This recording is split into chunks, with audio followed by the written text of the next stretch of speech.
যেহেতু আমি কোনো কোম্পানির মালিক নই, আমি এমপি মন্ত্রী হলে আমার ব্যক্তিগত কোম্পানির খুলে ফেলে ওঠার কোনো সুযোগ নাই। আমি এমপি এবং মন্ত্রী যদি ভবিষ্যতে হই, আপনাদের প্রতিনিধিত্ব যদি কখনো করি, তাহলে আমার দেশের মানুষ, আমার দেশ, আমার এলাকার জনগণের কোম্পানি বড় হবে, আমার কোম্পানি বড় হবে না। আমি আমার ছাত্র বন্ধুদেরকে ফেলে যাই। মার্কিন যুক্তরাষ্ট্রে বাংলাদেশের পক্ষে, গণতন্ত্রের পক্ষে লবিং করার জন্য আমি ওয়াশিংটনে গিয়েছি, স্টেট ডিপার্টমেন্টে গিয়েছি। ভয় পেয়ে আমেরিকায় থেকে যাই নাই। 19 দিন পরে আমার দেশে এসে আবার সামরিক শাসন বিরোধী আন্দোলন করেছি।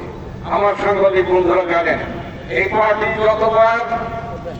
যতবার ক্রান্তিকাল পার করেছে, যতবার দুঃসময় পার করেছে, যতবার সংকটে পড়েছে, ততবার আমি পার্টির হাল ধরেছি, পার্টির মুখপাত্র হয়েছি।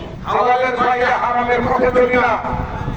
আজকে এখানে যে প্রতিবাদ সমাবেশ করছে, এই অবৈধ আন্দোলনের বিরুদ্ধে সারা বাংলাদেশে অবৈধ বাবু একটা কারবার বসেছে। বাবু কারবারিরা আমাদের মিটিং যাতে খুব দুর্বল হয়, তারা অনেক চেষ্টা করছে। কেন বাবু কারবারিদের বিরুদ্ধে আজকে লড়াই করছি? আজকে এই লোহজং উপজেলা একসময় 14টি ইউনিয়ন ছিল, এখন মাত্র 10 ইউনিয়ন, বাকি 4টে ইউনিয়ন কবজা গর্ভে চলে গিয়েছে। হাসপাতাল চলে গেছে, স্কুল যায়নি।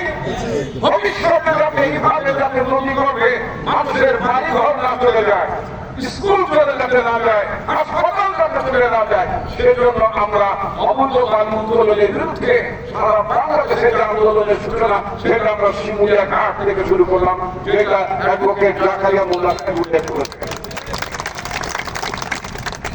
বালু উত্তোলন, অবৈধ ধান উত্তোলন বন্ধ করতে হবে। আমি আদালত আগামী 1 সপ্তাহের মধ্যে যাবো ইনশাআল্লাহ। এইভাবে একটা দেশ চলতে পারে না।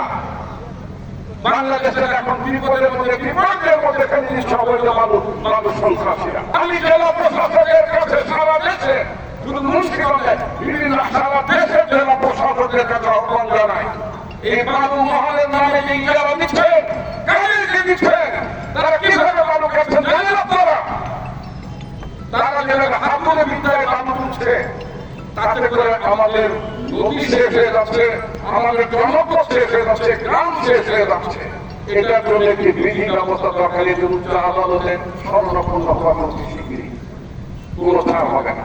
বন্ধুগণ, এখানে আমরা একটা আন্তর্জাতিক মানে একটি আমরা নদী বন্দর করতে চাই।